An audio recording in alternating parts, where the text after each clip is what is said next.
মুসলিম ভাইয়ের বিরুদ্ধে যত প্রপাগান্ডা চালাইতে পারি সেগুলো আমরা পারি, দোয়া আমরা পারি না। আমরা এমন মানুষের মন এত ছোট হয়ে গেছে, মুসলিম ভাই বোনের উন্নতি দেখলে দোয়া জীবনে দিবে না, উল্টো অন্তরে হাসাদ হিংসা আপনার জন্মাবে।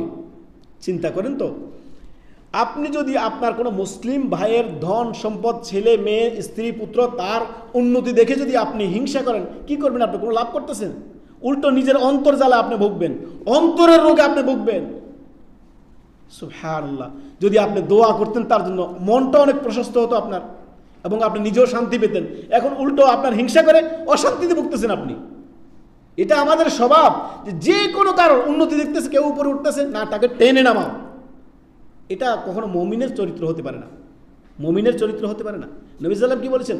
আপনার মুসলিম ভাইয়ের অগোচরে যদি তার জন্য দোয়া করেন আপনি, তখন ফেরেশতা আপনার জন্য যা যা আপনি দোয়া করলেন আপনার মুসলিম ভাইয়ের জন্য, ফেরেশতা আপনার ওয়ালা কাবিমিসলি, যে আপনার ফেরেশতা বলবে যে তোমার জন্য, তুমি তোমার ভাইয়ের জন্য যা করলা, দোয়া করলা, ঠিক সমপরিমাণ আল্লাহ তোমাকেও দান করুন। সুবহানাল্লাহ।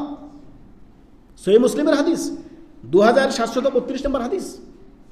নবী সাল্লাল্লাহু আলাইহি ওয়াসাল্লাম বলতেছেন, মুসলিম ভাইয়ের অগোচরে দোয়া করলে এর ফজিলত, আপনার দোয়া কবুল হতে পারে, হবে কি হবে আল্লাহ জানে, সেটা আমরা জানি না। তো ফেরেশতার দোয়া কবুল হয়ে যাবে। আপনি যে দোয়া করলেন আপনার ভাইয়ের জন্য, সেটা কবুল হবে, হতে পারে, আবার নাও হতে পারে, আল্লাহু আলাম।